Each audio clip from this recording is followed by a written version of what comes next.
What am I doing? You may ask, why are you asking this? This is weird, but I'm sure that a lot of other writers out there ask themselves the same question. What am I doing? I don't have a big budget or I don't have a budget for anything like advertising. I don't have a huge social media following. I don't know exactly, I don't know famous authors that could help me, and even if I know them, I don't have any value to offer them in return for their help. So it's not as if I have a big social media following and I can offer another bigger author the access to my following and be like, hey, let's do some sort of trade, or just allow me to work with you, or allow me to share my idea with your following. So they are not going to do it. Why would they? It's ridiculous, doesn't make sense. And we are sitting here as writers and think, well, what am I doing now? Because I have the book, I like my idea, it's a good story, it's a solid story, and what am I doing next? Because yeah, I know it sounds simple. Well, just go and build up a huge following. Building up a following takes time and it takes patience. You have to build step by step every day. You have to post, you have to engage, you have to invite people, and some people are just going to hang out there, and you cannot be so entitled and say, oh well, you are following me on social media, so why aren't you buying my book? People don't owe you anything. They don't owe you support. They don't owe you the fact that you think that they should buy your book. And I don't like entitled authors like that who are like, but I have such a big social media following, so why are the people not buying my book? Well, they don't have to. It's not a condition, it's not a contract. The moment they clicked follow, or they commented or liked something, they don't have the obligation. So stop being such an entitled little beep beep beep. I don't want to get censored, but you know what I mean. So then another thing that happens is that authors are getting overwhelmed with all the social media platforms. There's Instagram, there's TikTok, there is Blue Sky, there is X, there is Facebook. And I'm not going to go into the political debate and say, well, don't post there because this is such and such, don't post there. Because I'm from Eastern Europe, we have our own problems. So I'm not going to go into this debate, but I'm going to tell you the following thing. Try to think about where your followers are. And it's not only just buy my book content, because if you want to talk to readers, what are readers doing? What's the word? They are reading.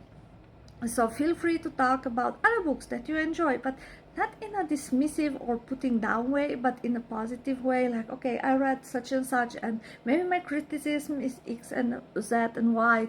I'm not saying you should not have criticism, or you don't have the right to have criticism, but you want to have followers that hang out with you, and you want to have like-minded people that geek out with you. For example, a weird thing, after being at the Comic-Con, I met a woman while waiting in line at the toilet in a Starbucks, and we totally geeked out about books and about Buffy and about our favorite shows and things like that, and we had an instant connection, and now we are friends, and she lives in another country, but we still text and we still talk because there it was, the connection. I didn't try to sell her my book, I didn't even say that I'm an author, she found out later, but in that moment we were two girls that geeked about Buffy, and it was like, oh my god, we both love Buffy, and we saw such and such actor, and it was so cool to finally see him in reality.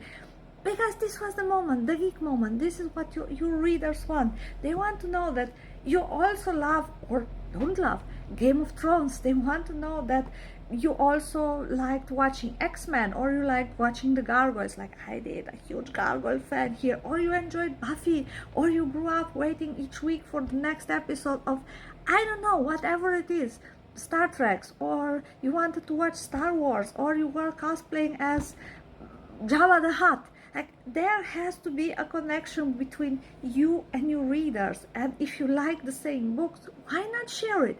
Why would you keep all this information to yourself? Because you turn into a one-dimensional character if you don't share anything with the people around you. I understand, I'm private too. I don't share about my relationships. I don't share about my private life. The only thing that I'm sharing about is my grandmother that I love and adore, and I'm okay with sharing about that. But other than that, you will not find on my Facebook, on my X, anywhere, heartbreak things. You will not find relationship status. You will not know if I'm with someone or not, because in my opinion that's nobody's business. Like if somebody asks me, do you have kids? No. Are you married? No. So here's the point where I consider that I don't own any explanation about my marital status or anything else to people that don't know me. If you know me well enough, you know enough, it's okay, I'm going to vent. But if you are like a stranger, I don't feel the need to open my entire private life and just put it down there on a plate. But I will tell you, I injured my hand, and see, I still cannot do this with it. This is the most that I can do. I'm just like that, and it still hurts now and then. And I love Sex and the City, and I'm just rewatching Game of Thrones at the moment, and I'm totally fangirling over the relationship between Jaime and Brienne of Tarth, and honestly I would have liked to see more of it. But again, this is me being a fan, being a reader, being a follower of TV shows, being immersed in this romance, fantasy, action, apocalyptic, whatever type of word, and it's okay. This is what I want to share. This is the part of myself that I'm absolutely open to share, and I'm down to sit for hours and geek about weird details and talk about characters. And as former costume designer, and as you see the branches that are there to dry, I have a few ideas that I just have to bring into reality.